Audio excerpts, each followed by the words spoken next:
Marlène et Jean-Claude sommes très heureux de te présenter une émission très spéciale afin de comprendre les faits d'actualité. Merci pour ta fidélité. Merci d'être encore là, afin qu'ensemble nous puissions étudier la parole. Notre thème du jour est la colère. Nous avons deux références. Genèse 4, verset 6 et Éphésiens 4, versets 26 et 27. Genèse chapitre 4, verset 6 et Éphésiens 4, versets 26 et 27. Tu as trouvé? Bien sûr, je pense que tu as ton cahier de 300 pages et de quoi écrire. Bien, tu es un bon élève. Avant d'aborder le thème, prions. Notre Seigneur et notre Dieu, merci pour la parole. Merci de nous éclairer. Cet esprit, merci de nous conduire dans toute la vérité. Et que chaque jour nous puissions voguer avec toi, nous t'en prions. Au nom de Jésus et pour ta gloire éternelle. Amen. La colère. Qui ne s'est jamais mis en colère? Oh, beaucoup de personnes diront, moi. Mais moi, je me suis mis en colère 3 fois. La dernière fois que je me suis mis en colère, c'était en 1977. Tu peux compter pour voir. Ça fait des années. Tu sais pourquoi? Parce que depuis ce jour-là, j'ai demandé à Dieu, Seigneur, aide-moi par ta grâce à ne pas me mettre en colère. Je vais te raconter. J'avais le frère d'une amie qui était comme un petit frère pour moi. Nous étions dans une université quelque part. Et pour descendre la note de repas, parce qu'on mangeait bien, alors parfois on prenait juste quelque chose qu'on achetait et on mangeait dans la chambre. Et ce matin-là, tandis que nous étions en train de manger, la table n'était pas très grande. Je ne sais pas ce qui s'est passé, mais il m'a mis en colère. Et quand je suis en colère, je fais quoi? Je chante. Une chanson pour me calmer.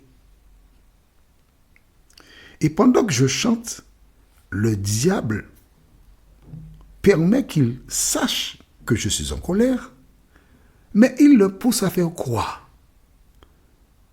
À essayer de m'empêcher de manger. Il a mis sa main pour tenir le pain que je mangeais. D'où est sortie sa main? Je ne sais pas. La seule chose que je peux te dire, c'est que je me suis retrouvé légèrement debout et mon poing droit est arrivé à sa bouche. Bac! Et mon bras restait coincé, je ne pouvais pas le ramener. Il y avait 2 autres personnes dans la chambre. John et Jean-Baptiste. Ils n'ont rien vu. Brusquement, ils se retournent et ils voient que mon bras est bloqué. Et il avait une fausse dent qui est déjà par terre. Et je lui dis, excuse-moi. Ils se sont regardés, les 2 autres, ils se sont mis à rire, mais moi j'ai dit, excuse-moi. Maman, il m'a poussé. Il ne voulait rien savoir. Et ça a été difficile pour moi. Des années plus tard, je suis dans un avion et je me dirige vers une île de la Caraïbe. Et qu'est-ce qui se passe? Il y a un monsieur assis devant moi. Quand je débarque, je donne mon nom à quelqu'un. Mais Jean-Claude? Mais c'est moi, X. Je ne donne pas son prénom. Il m'emmène chez lui, me présente à ses enfants. Et puis il dit à son fils, c'est lui que je t'avais raconté qui m'a donné le coup de poing. Ah, j'avais honte. Je voulais entrer dans le carrelage. Je dis, excuse-moi, je demandais pardon. Il m'a dit, mais non, ce sont de bons souvenirs pour moi. Mais moi là, j'avais honte, la colère. Alors quand il a dit ça, j'ai dit, Seigneur, heureusement que je ne me mets plus en colère. Vois-tu, le Saint-Esprit te transforme. Je ne te raconte pas des histoires, je te dis ce que moi j'ai fait. Là, tu sais que la personne qui te parle, il est fait de chair et os, mais qu'il peut te dire que Dieu transforme. Parce que depuis 1977, Je ne me suis plus jamais mis en colère. Que s'est-il passé? Revenons maintenant dans Genèse, chapitre 4. Et on va lire juste le verset 5. D'accord? Que dit le verset 5? Mais il ne porta pas un regard favorable sur Caïn et sur son offrande. Caïn fut très irrité et son visage fut abattu. Et l'Éternel dit à Caïn, là nous lisons le verset, quel verset? Le verset qui suit. Mais c'est le verset 6. Et l'Éternel dit à Caïn, pourquoi es-tu irrité et pourquoi ton visage est-il abattu? Il est en colère, son visage, il est prêt à exploser. Et Dieu lui dit, mais pourquoi tu es dans cet état-là? Attention, important, toi qui m'écoutes, quand tu sais que tu es en colère et que quelque chose ne te convient pas, tu es dans un foyer, ton épouse t'a dit quelque chose et que tu sens que le magma est en train de monter, tu dis, excuse-moi, je reviens. Mets tes tennis, un short, pars, va courir. Va courir. Va courir. Ou bien s'il y a la mer près de chez toi, mets ton maillot de bain, plonge dans l'eau, puis nage, et puis nage, tu nages, tu nages, tu nages. Et tu te libères de toute la colère. Parce que si tu restes sur place, tu peux poser des actions que tu regretteras. Mais il sera trop tard. Allons dans le livre de Éphésiens chapitre 4. Que dit la parole de Dieu? Versets 26 et 27. Si vous vous mettez en colère, ne péchez point. Que le soleil ne se couche pas sur votre colère et ne donnez pas accès au diable. Ah, voilà. Lorsque tu te mets en colère, il t'a dit, faut pas pécher. Faut pas faire ce qui est mal. Il t'informe déjà, attention. Tu as laissé déjà la norme. Fais attention. Pourquoi? Parce que lorsque tu te mets en colère, tu donnes accès au diable. Combien de fois, sous le coup de la colère, des gens posaient des actes?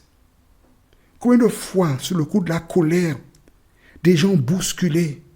Sous le coup de la colère, des gens ont injurié, ont dit des choses déplacées.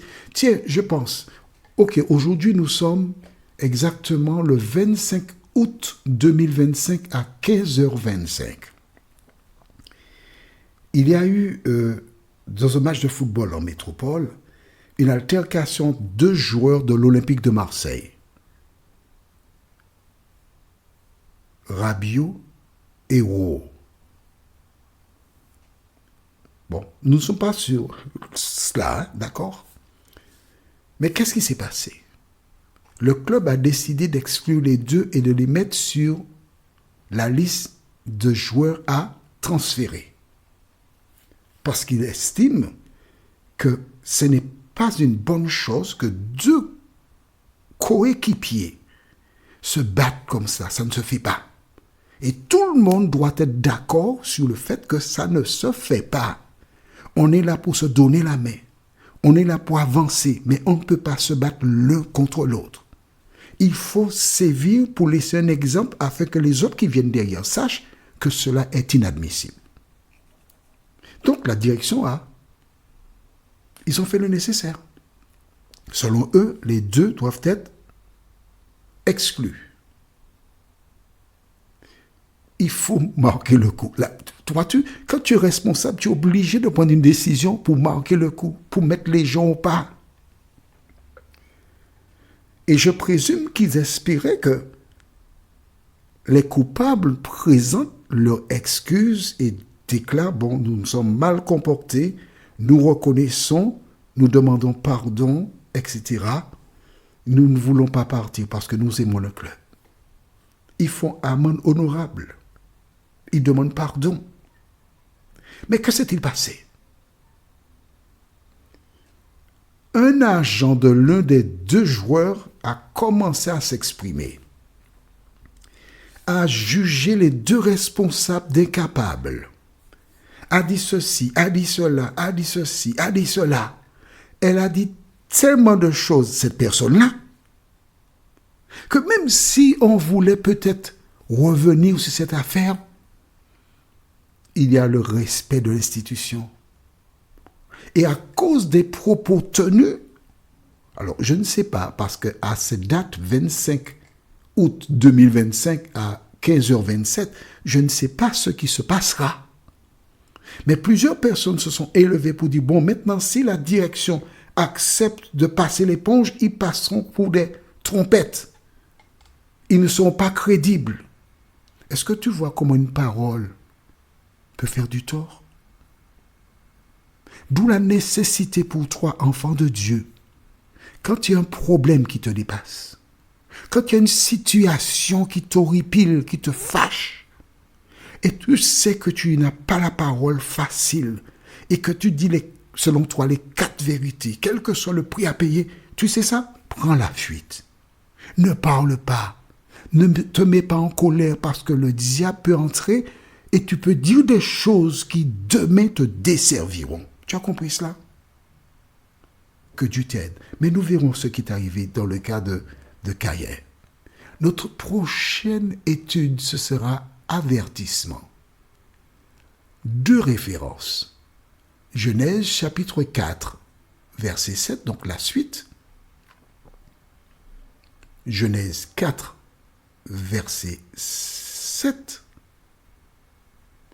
Et 1 Thessaloniciens chapitre 5, verset 14 à 16. 1 Thessaloniciens 5, verset 14 à 16. Prions. Notre Seigneur et notre Dieu. Souvent, quand nous conduisons nos véhicules, certains automobilistes viennent nous dépasser sur la droite, passent à gauche et rentrent brusquement devant nous. Nous évitons de justesse des accidents et nous nous mettons en colère. Et dans certains pays, des gens ne manquent pas de klaxonner faisant pam, pam, pam, pam, qui représente un juron. Et alors, quand ils sont pris la main dans le sac, ils déclarent que ce qu'ils ont fait, c'est « Jésus, reviens !» Mais personne ne peut te tromper, Seigneur. Seigneur, comme tu dis dans la parole, aide-nous à ne pas nous mettre en colère. Et toutes les fois que nous sentons que le magma monte, donne-nous la sagesse et l'intelligence pour prendre la fuite, nous t'en prions. Au nom de Jésus et pour ta gloire éternelle. Amen. Que l'Éternel continue de te bénir et il me tarde de te retrouver parce que c'est tellement intéressant que j'ai hâte de te retrouver. Nous sommes parvenus au terme de notre réflexion. Si d'aventure tu as une question, il te suffit d'envoyer un message par le biais de WhatsApp au numéro suivant, plus 596 696 88 93 93. Et alors Jean-Claude, moi, je me ferai un réel plaisir de répondre à ta question.